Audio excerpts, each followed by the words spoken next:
Chorei sozinho no velório da minha família. Eles preferiram ir a uma festa, enquanto eu estava ali, diante do caixão do meu avô, o homem que me criou, que me ensinou tudo, minha mãe, meus tios, meus primos, estavam brindando champanhe em um casamento. Disseram que não podiam perder, que o avô já tinha morrido mesmo, que ele entenderia. Entenderia? Eu fiquei ali, sozinho, vendo o corpo dele descer para a terra. O padre apressado, duas pessoas da funerária que nem conheciam ele, e eu, só eu. Naquele momento, com a chuva caindo, percebi algo que mudaria tudo. Eu não tinha família. Eu tinha sobrenome, tinha um endereço em comum no passado. Mas família? Isso eu nunca tive. Meu avô era diferente. Ele foi a única pessoa que realmente se importou comigo. Quando meu pai me abandonou e minha mãe decidiu que sua nova vida não incluía um filho, foi ele quem me pegou. Eu tinha 7 anos. Ele tinha uma oficina mecânica pequena no bairro, as mãos sempre sujas de graxa, o sorriso sempre largo. Me ensinou a consertar motores antes de me ensinar a ler direito. Me mostrou que trabalho duro vale mais que palavras bonitas. E me amou. De verdade. Não como minha mãe, que me via como um peso. Não como meus tios, que me toleravam nas festas de fim de ano. Ele me amou de uma forma que eu nem sabia que existia. Quando ele ficou doente, fui eu quem larguei tudo para cuidar dele. Fui eu quem trocou fraldas, quem deu comida na boca, quem segurou a mão dele nas madrugadas quando a dor era insuportável. Minha família ligavam uma vez por mês para perguntar se ele ainda estava vivo. Quando morreu, minha mãe chorou 2 lágrimas para a foto no Facebook e decidiu que o casamento da filha do primo distante era mais importante que dar adeus ao próprio pai. Meus tios tinham uns compromissos. Meus primos nem responderam minhas mensagens. Enterrei ele sozinho. Voltei para casa sozinho. Chorei sozinho. E naquela noite, olhando para o testamento que ele tinha deixado para mim, entendi tudo. A oficina pequena? Era minha agora. A casa velha no bairro? Minha também. E um envelope lacrado com meu nome, que ele disse para abrir só depois que ele se fosse. Dentro tinha uma carta. E 200 mil reais em uma conta bancária que eu nem sabia que existia. Ele tinha juntado durante 50 anos. Cada centavo que sobrava, cada cliente a mais, cada extra que conseguia. E deixou tudo para mim, para o neto que ficou. Para o único que realmente se importou. A carta dizia: Gabriel, se você está lendo isso, é porque eu já parti. Não fique triste. Tive uma vida boa porque te tive comigo. Esse dinheiro é seu. Use para fazer o que eu sempre sonhei que você fizesse. Ser maior que todos eles. Não por vingança, mas porque você merece. Você sempre mereceu. Eu sempre soube que você ia longe. Agora me faça esse último favor. Voe. E quando eles vierem te procurar, e eles vão vir, você decide se ainda são família. Com amor, seu avô. Eu tinha 28 anos, 200 mil reais, uma oficina e uma dor no peito que parecia nunca ir embora. Mas tinha algo mais. Eu tinha a clareza de quem foi abandonado no momento mais importante. E clareza, aprendi depois, é o maior patrimônio que alguém pode ter. Porque clareza não deixa você enganar a si mesmo. Não deixa você esquecer. E naquele dia, diante da cova ainda fresca do meu avô, eu prometi a mim mesmo. Eles iam me ver. Não nos almoços de domingo, não nas festas de família. Eles iam me ver de um jeito que não poderiam ignorar. Do jeito que meu avô sempre quis. Grande. Inevitável. Impossível de fingir que não existo. Se você já foi abandonado por quem devia te amar, se já chorou sozinho enquanto outros riam, se inscreva neste canal. Aqui contamos histórias de homens que transformaram rejeição em combustível. E eu garanto, o que vem a seguir vai te mostrar que abandono às vezes é o maior presente que você pode receber. Nos primeiros meses depois do velório, ninguém ligou, nem uma mensagem, nem um "como você está?". Silêncio absoluto. Era como se eu tivesse morrido junto com meu avô. E de certa forma, o Gabriel que eles conheciam tinha morrido mesmo. Aquele garoto que aceitava migalhas de atenção, que agradecia quando lembravam do aniversário dele, que fingia não ouvir as piadas sobre ser o rejeitado da família. Esse Gabriel ficou enterrado naquele cemitério. Peguei os 200 mil reais e, em vez de gastar, Multipliquei. Meu avô me ensinou mecânica, mas eu tinha aprendido sozinho sobre negócios. Passava noites estudando na internet, vendo como oficinas viravam redes, como marcas pequenas se tornavam impérios. Enquanto minha família estava postando fotos de viagens e jantares caros, eu estava reconstruindo a oficina do meu avô. Não como ela era, como ela podia ser. Reformei tudo: equipamentos novos, pintura moderna, sistema de agendamento online. Criei um Instagram profissional. Comecei a fazer vídeos mostrando reparos complexos, desmistificando o mundo da mecânica. Fui o primeiro da região a oferecer diagnóstico gratuito pela internet. Em 6 meses, tinha uma lista de espera de 3 semanas. Em 1 ano, tive que contratar 4 mecânicos. Em 2 anos, abri a segunda unidade, mas não parei na mecânica. Investi em um terreno abandonado perto da oficina, construí um estacionamento, depois, uma lava-rápido, depois, uma loja de peças. Cada negócio alimentava o outro. Cada real que entrava, eu reinvestia. Nada de carro importado, nada de roupas de marca, nada de ostentar. Eu estava construindo algo maior. Algo que meu avô ficaria orgulhoso. Algo que faria eles engolirem cada palavra, cada risada, cada vez que me trataram como se eu fosse nada. O dinheiro começou a chegar de verdade quando fechei parceria com 3 concessionárias. Eles mandavam os clientes para mim. Eu dava desconto a eles. Ganha-ganha. Em 3 anos, eu tinha 6 oficinas pela cidade. Minha cara estava em caminhões de entrega, uniformes, fachadas. Não dava para andar 3 quarteirões sem ver meu nome. Gabriel Almeida, Mecânica e Serviços Automotivos. O sobrenome que minha família carregava com tanto orgulho estava agora estampado em outdoors por toda a cidade. Foi numa dessas manhãs, quando eu estava inaugurando a 7ª unidade, que recebi a primeira mensagem. Minha mãe. Depois de 3 anos de silêncio. Oi, filho, tudo bem? Vi seu nome em um outdoor hoje. Que orgulho. Podemos conversar? Orgulho. A palavra me deu um nó na garganta. Orgulho de quê? De ter me abandonado no velório do próprio pai? De ter me deixado chorar sozinho? Ou orgulho porque agora eu tinha dinheiro, tinha visibilidade, tinha algo que ela podia usar?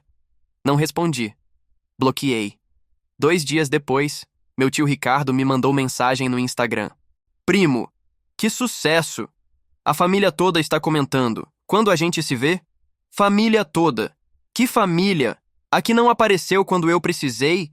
A que preferiu champanhe a consolar um neto de 28 anos que acabara de perder a única pessoa que o amava de verdade? Bloqueei também. As mensagens começaram a chegar em cascata. Primos que nunca haviam trocado 2 palavras comigo querendo investir no negócio. Tios oferecendo ajuda e contatos. Minha mãe criou um grupo no WhatsApp chamado Família Almeida e me adicionou. A primeira mensagem foi uma foto minha de um jornal local com a legenda Nosso Gabriel brilhando. Sempre soubemos que você ia longe. Sempre souberam. Sempre. Eu li aquilo 3 vezes para ter certeza de que não estava alucinando. Saí do grupo, bloqueei todos. Mudei meu número. Mas eles eram persistentes. Apareciam na inauguração das minhas lojas. Se apresentavam como família do dono para os funcionários. Postavam fotos comigo ao fundo, marcando meu perfil comercial. E eu deixei. Deixei porque queria que vissem. Queria que todos vissem o quanto eles estavam desesperados. O quanto eles precisavam de mim agora.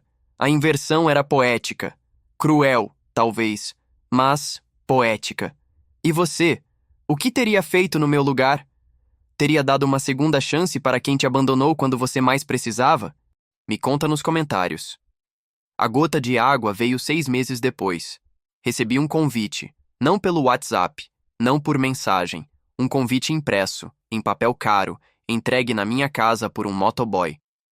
A família Almeida tem a honra de convidá-lo para a celebração dos 75 anos da matriarca, Dona Helena Almeida, minha avó, a mãe do meu avô.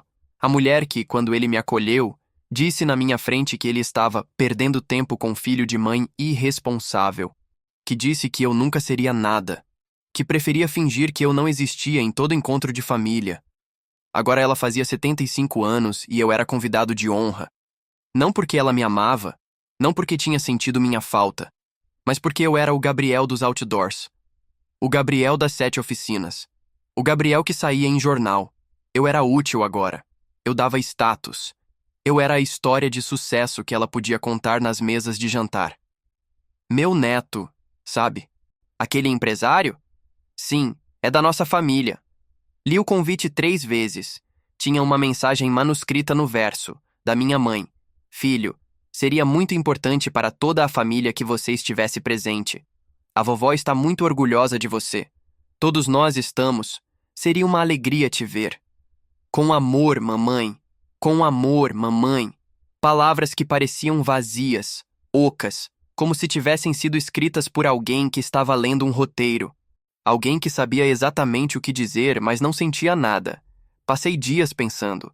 Parte de mim queria jogar aquele convite no lixo e seguir com minha vida. Mas outra parte, a parte que ainda sangrava da ferida de 3 anos atrás, queria ir. Queria que vissem. Queria sentar naquela mesa com meu terno de 3.000 reais, meu relógio que custou mais que o carro de metade deles, e mostrar exatamente o que eles perderam quando me abandonaram naquele velório. Decidi ir. Mas não pelos motivos que eles imaginavam. Não para fazer as pazes. Não para voltar para a família. Eu ia porque tinha uma coisa para dizer. Uma coisa que vinha engasgada na minha garganta desde aquele dia chuvoso no cemitério. E eu ia dizer na frente de todos. No palanque deles. No momento deles. Ia estragar a festa? Talvez. Mas eles estragaram meu luto. Estragaram o último adeus ao único homem que me amou de verdade. Então sim, eu ia estragar a festa deles.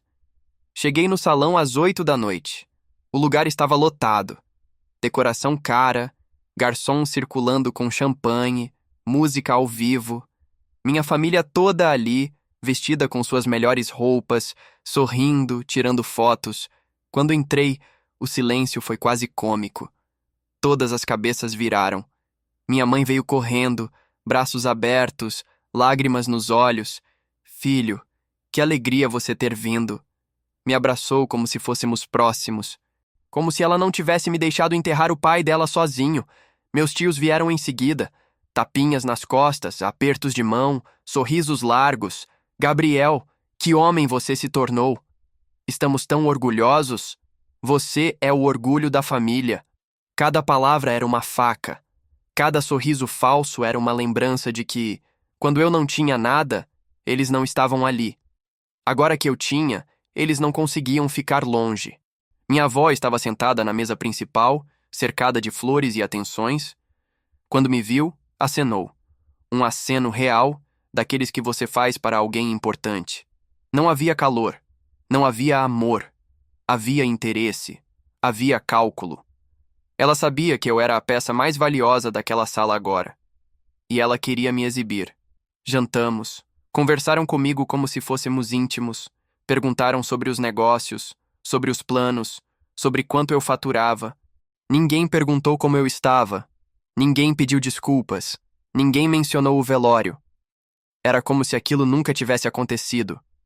Como se 3 anos de silêncio fossem apenas um mal-entendido que poderíamos esquecer, agora que eu era rentável. Depois do jantar, minha mãe subiu no palco. Disse que queria fazer um brinde especial. Quero brindar ao meu filho, Gabriel. Um homem que superou todas as dificuldades e se tornou um exemplo para todos nós.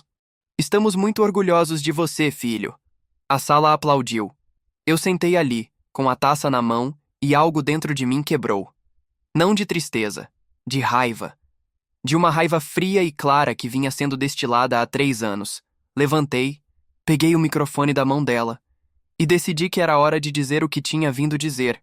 Se esta história está tocando em algo dentro de você, se você entende o que é ser ignorado até ser útil, deixe seu like neste vídeo. O que vem agora vai te mostrar que algumas verdades precisam ser ditas em voz alta. Segurei o microfone e olhei para a sala. Todos me olhavam com aqueles sorrisos expectantes, esperando que eu fizesse um discurso emocionado, agradecendo pelo apoio da família, pelo amor incondicional, pelas raízes. Vi minha mãe ao meu lado, com aquele brilho nos olhos que eu não via há anos. Vi meus tios na mesa, levantando as taças. Vi minha avó, sentada em seu trono improvisado, acenando com a cabeça como se estivesse me dando permissão para falar. E eu respirei fundo. Obrigado pelo convite. Comecei. Minha voz saiu mais firme do que eu esperava. Obrigado por me lembrarem que existo. Demorou 3 anos, mas finalmente chegou o convite. Algumas pessoas riram, pensando que era piada. Minha mãe riu também, nervosa. Continuei. 3 anos atrás, eu enterrei meu avô. O homem que me criou. O homem que me amou quando ninguém mais quis. E eu enterrei ele sozinho. O silêncio mudou. Não era mais expectativa. Era tensão. Naquele dia estava chovendo. O padre estava com pressa. Tinha só eu, 2 pessoas da funerária e o caixão. Vocês sabem onde estavam? Na festa de casamento do primo da Juliana. Lembram? Champanhe, decoração linda, aquele buffet caro. Olhei para minha mãe. Ela tinha empalidecido. Você me ligou daqui, mãe, do salão de festas. Disse que não podia ir porque já tinha confirmado presença. Que o vovô ia entender. Minha avó tentou se levantar, mas minha tia segurou o braço dela. Continuei. Mas o interessante não é que vocês não foram. O interessante é que durante 3 anos ninguém ligou. Nenhum de vocês. Nem no aniversário dele, que seria 1 mês depois. Nem no Natal, nem no Ano Novo. Silêncio total. Eu não existia mais. Ou melhor, eu nunca existi de verdade para vocês. Minha voz estava calma. Assustadoramente calma. Mas agora eu tenho 7 oficinas. Meu nome está em outdoor. Saio em jornal. E de repente, que surpresa! Eu tenho família de novo. Meu tio Ricardo se levantou. Gabriel, isso não é justo. Nós sempre... Sempre o quê? Cortei. Sempre me amaram? Sempre se importaram? Vocês querem mesmo ter essa conversa aqui, tio Ricardo? Quer que eu conte quantas vezes você passou por mim na rua e fingiu que não me viu? Quantas vezes eu mandei mensagem para a família e fui ignorado? Ou vamos falar de quando você, vovó, disse na minha cara que meu avô estava perdendo tempo comigo? Minha avó ficou vermelha. Algumas pessoas começaram a se mexer, desconfortáveis. Eu estava destruindo a festa delas. E pela primeira vez em 3 anos, me senti em paz. A verdade é simples. Continuei. Vocês não me querem aqui porque me amam. Vocês me querem aqui porque agora eu sou útil. Porque podem dizer que o Gabriel do Outdoor é da família de vocês. Porque podem postar foto comigo no Instagram e ganhar likes. Porque vocês precisam de mim agora. Fiz uma pausa.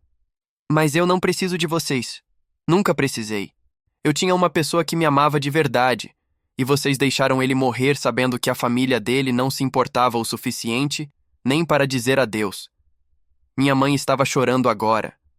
Mas não eram lágrimas de tristeza. Eram lágrimas de vergonha, de raiva, de alguém que estava sendo exposto na frente de todo mundo. Então aqui está meu discurso de agradecimento. Finalizei. Obrigado por me abandonarem. Obrigado por me mostrarem que família não é sangue, é escolha. Obrigado por me ensinarem que eu posso construir tudo sozinho, que eu não preciso de vocês para nada. Coloquei o microfone na mesa. Aproveitem a festa, aproveitem o champanhe caro, aproveitem tirarem fotos e fingirem que somos uma família feliz. Mas façam isso sem mim, porque agora, finalmente, sou eu quem está indo embora. Andei até a porta, ninguém tentou me parar, ninguém disse nada. O salão estava em silêncio absoluto. Só se ouvia o som dos meus passos no chão de mármore. Quando cheguei na saída, olhei para trás uma última vez. Vi minha mãe sentada, com as mãos no rosto. Vi meus tios olhando para o chão. Vi minha avó imóvel, com a expressão de quem acabara de perder algo que nunca soube que tinha. E saí. Não olhei mais para trás. Não senti remorso. Não senti culpa. Senti apenas o peso sendo tirado das minhas costas. O peso de carregar o sobrenome deles, de fingir que importava ser parte daquela família, de acreditar que algum dia eles iam me ver como algo mais que uma decepção ou uma oportunidade. Entrei no meu carro e dirigi para casa. E pela primeira vez em 3 anos, dormi a noite inteira sem sonhar com aquele cemitério vazio. Nos dias seguintes, meu telefone explodiu. Mensagens de números que eu tinha bloqueado, mas que acharam outros jeitos de me contatar. Perfis falsos no Instagram, e-mails, até carta registrada. Minha mãe, meus tios, meus primos, todos querendo conversar. Todos dizendo que eu tinha sido cruel, que tinha humilhado a família, que meu avô ficaria desapontado comigo. Essa última parte me fez rir. Meu avô ficaria desapontado? O homem que me deixou uma carta dizendo para eu decidir se eles ainda eram família? O homem que sabia exatamente quem eles eram, que viu como me tratavam durante anos e mesmo assim me escolheu como único herdeiro? Ele sabia. Ele sempre soube. E me deu a maior lição que alguém pode dar.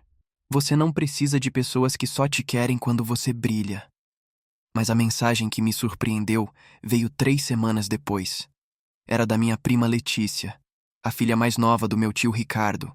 Ela tinha 17 anos na época do velório e foi a única que me mandou uma mensagem depois, perguntando se eu estava bem.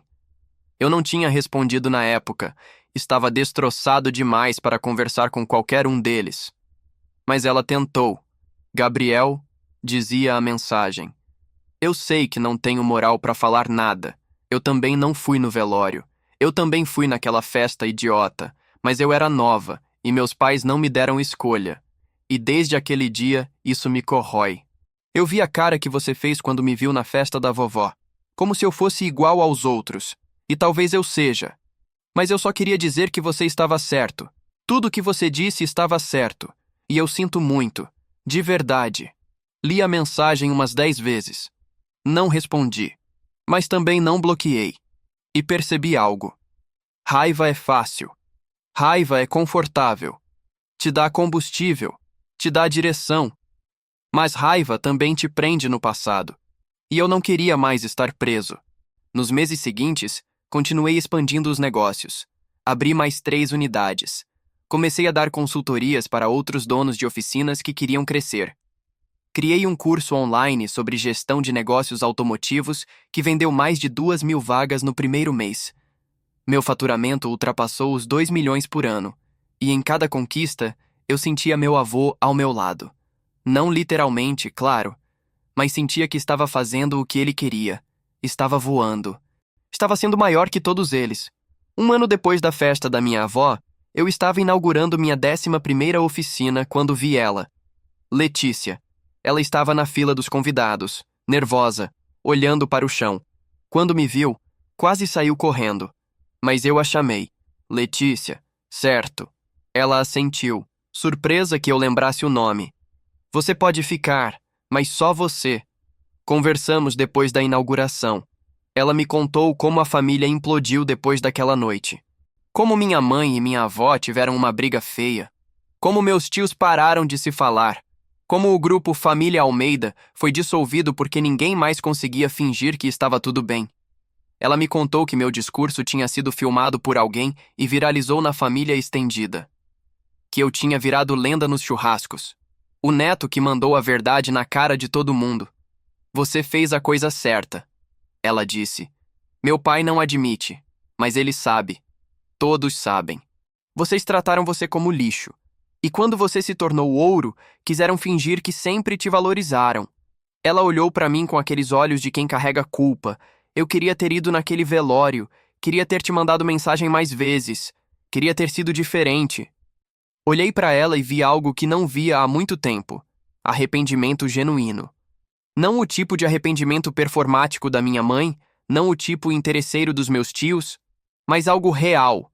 Algo que doía. Você era uma criança, respondi. Não tinha escolha. Mas agora você tem.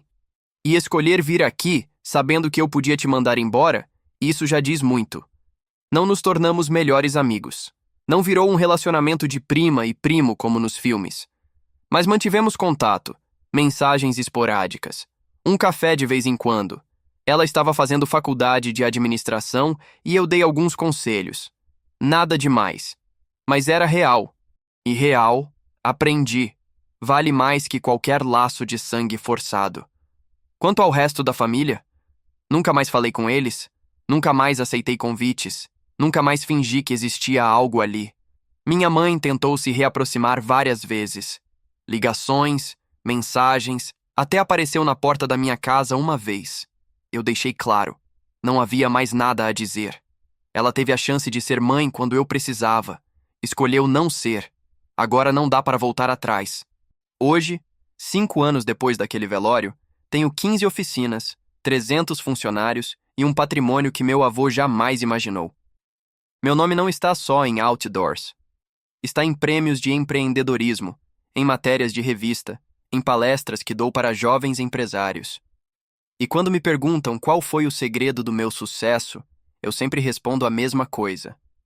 Aprendi cedo que você não precisa de muitas pessoas. Você precisa das pessoas certas. Meu avô foi a pessoa certa, e foi o suficiente. Ele me ensinou que amor não é obrigação, é escolha, que família não é quem tem o mesmo sangue, é quem fica quando não há mais nada a ganhar, é quem chora com você no cemitério, não quem aparece quando você está nos outdoors. E no fim, a maior vingança não foi o discurso naquela festa, não foi o dinheiro, não foram os negócios. A maior vingança foi construir uma vida tão completa, tão cheia de propósito, que eu não precisava mais deles para nada. Nem para validação, nem para aprovação, nem para amor. Eu já tinha tudo o que precisava. E isso eles nunca vão poder tirar de mim. Às vezes passo pelo cemitério, levo flores para o túmulo do meu avô, sento ali e conto para ele as novidades. Sei que parece bobagem falar com alguém que não está mais aqui, mas sei também que, onde quer que ele esteja, está orgulhoso. Não porque tenho dinheiro, não porque tenho sucesso, mas porque eu não desisti, porque eu transformei a dor em força, porque eu voei, exatamente como ele pediu. Se você chegou até aqui, se esta história mexeu com você, deixe um comentário contando. Você já teve que cortar alguém da sua vida porque só te queriam quando você brilhava? Como foi? E se ainda não está inscrito neste canal, inscreva-se agora. Aqui compartilhamos histórias reais de homens que escolheram sua própria família, que construíram impérios do zero, que provaram que você não precisa de aprovação de quem te abandonou. O poder real não se herda, não se ganha de presente, se conquista. E esta é só mais uma prova disso.